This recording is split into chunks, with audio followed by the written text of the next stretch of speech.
enough to knock me out, but I'm still holding the throne. You'll never know till it's over.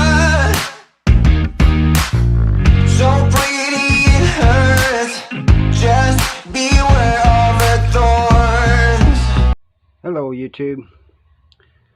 Today I want to talk about a little bit more about myself, my time in prison, because I got asked a question: how many fights I've been in, how many stabbings I've been in, all this and that, and how often does stabbings happen.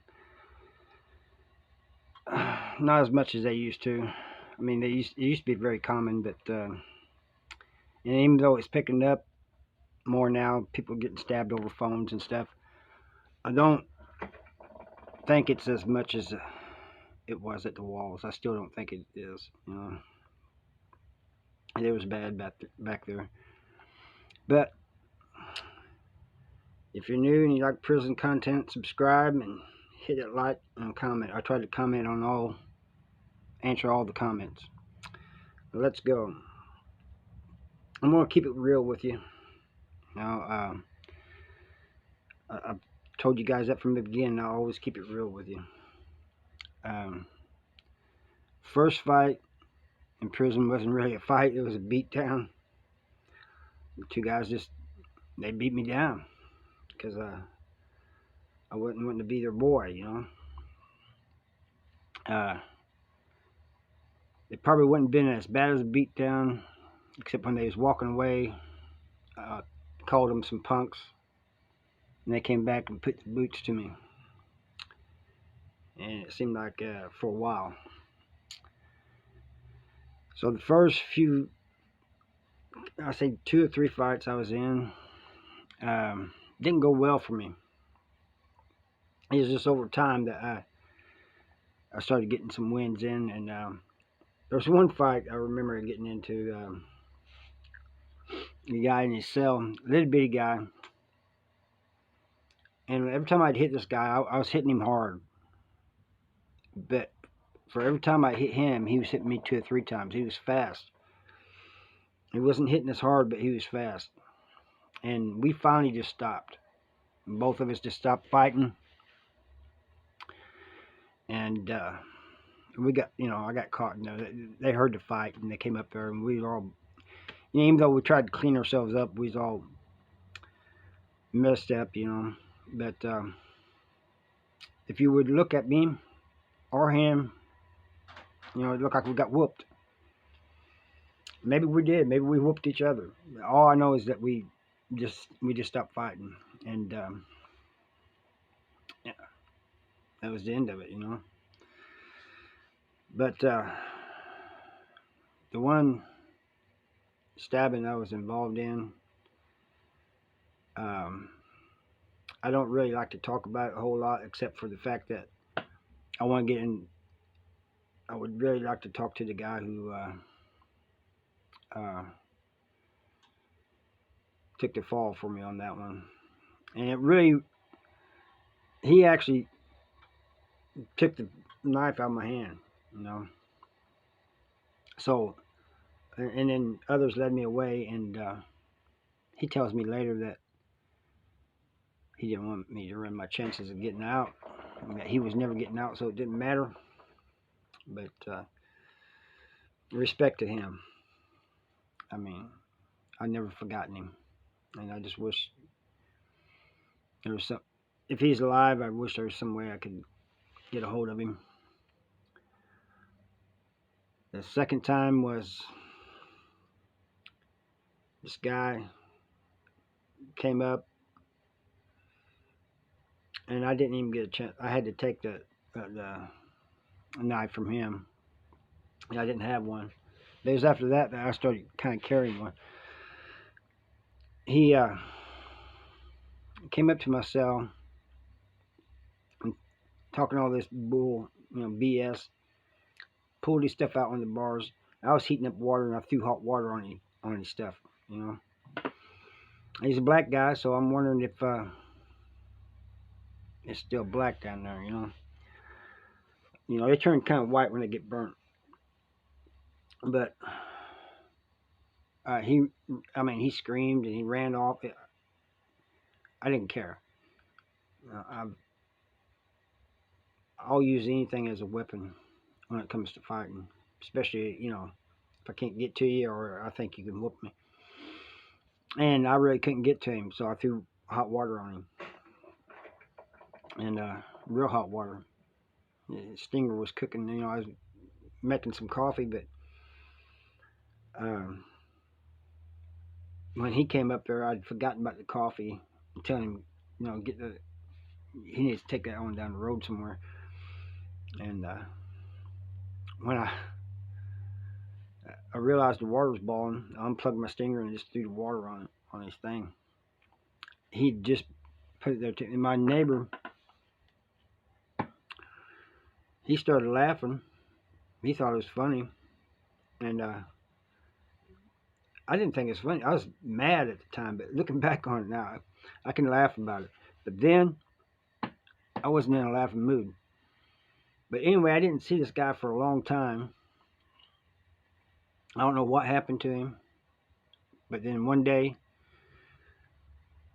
I'm walking down to the lower yard, and there's like a hill and like a road that goes down. It's hard to explain. People who've been there know what I'm talking about. You go like between two buildings and you go down. And he was coming up, and he says, "You remember me?" And I said, "I don't know who you are." And so he he reminded me who he was, and he pulls out his piece. We didn't, we don't hardly call them shanks in prison. The pieces, the thumpers, the knives. I didn't hear the word shank till years later, but I told him, I said, "I'm going to take that away from you and shove it straight up where I told him where the sun don't shine in a little bit more crude way." And so we get to fighting, and I get to finally get the piece from him. We was rolling around on the ground. I finally get the piece from him, and I'm just going to try to do exactly that. I mean, exactly what I said I was going to do. And all of a sudden, I just get hit and knocked down, and this guard is cuffing me. And I didn't even know I'd been hit, but I'd been hit in the stomach and in the back. Now, when they pulled me up, I had a white T-shirt on, and I seen blood, and I'm thinking, did I get busted in the face? Is it his blood? What? And come find out I'd been stabbed. They took me to medical, sewed me up, and threw me in a hole. Yeah, fighting. This guy got another charge because the way he stuck me. But those are the only two instances, and one of the reasons I brought this up is there's another core question besides the one I just told you about. It said, if I'm going to prison, where can I find a beginner shank at? There's no such thing as a beginner shank. A shank is a shank. There's different types. I didn't like the steel ones too much because really to me you're trying to kill somebody. And I just had one for defense, kind of like that. Plastic. It's funny, I found this. My neighbor was busting up pieces of plastic off these huge signs, and I saw that, and the first thing I thought of was a shank, a knife, and it's a little bit wider than I kind of like, but I said, "Can I take this?" And he said, "Yeah." So I just messed around, rubbed it on the concrete a little bit. I mean, it was already kind of sharp. I just rubbed it on the concrete a little bit, make it a little sharper, wrap some string around it for grip.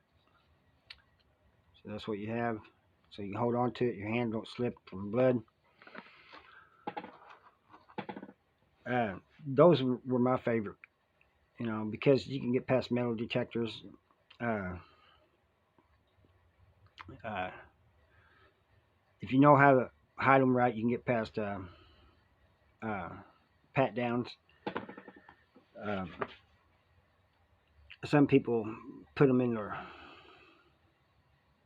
prison purse. Not me. I'm not putting anything like that in at me. And but then these people also put tobacco up there and uh, other things. So I, I didn't do any of that. So um,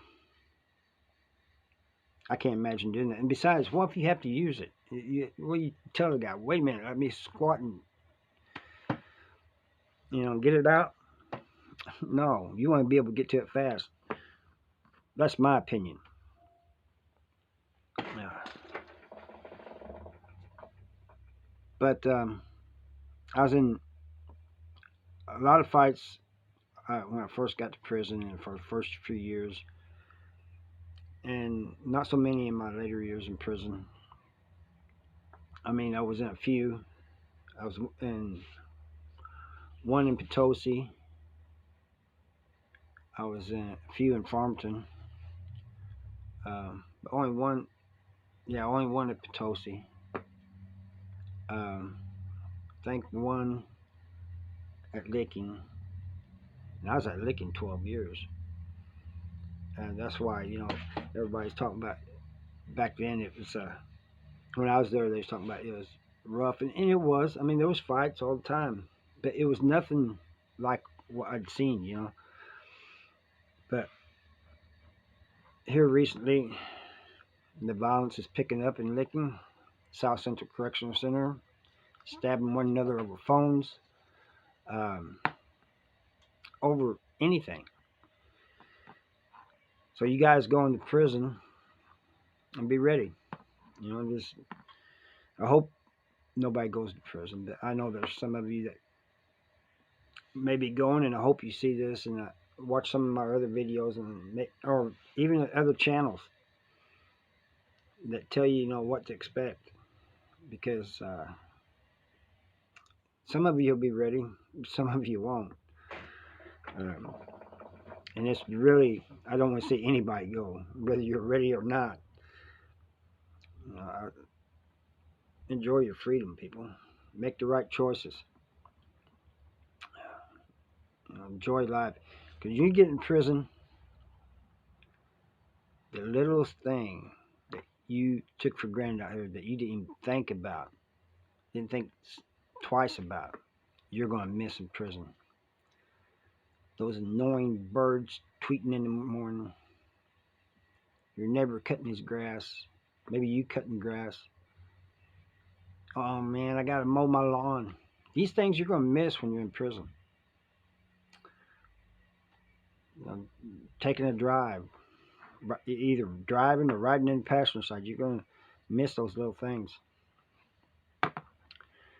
Little Ethan told me one time, not long after I got out, we're going along and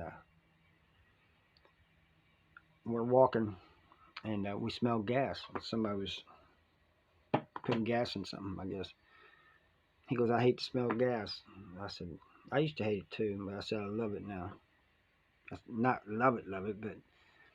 And he goes, why? And I told him, it's freedom to me. I said, you don't get to smell gas very often in prison, at least not anymore.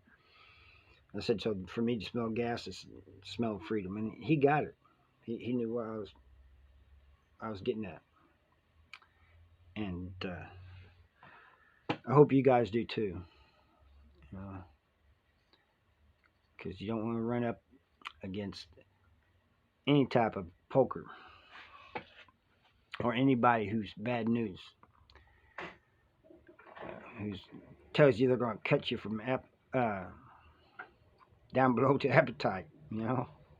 So just make the right choices and don't go to prison to start with, and you won't have to worry about any of that. And thank you for watching, and see you next time.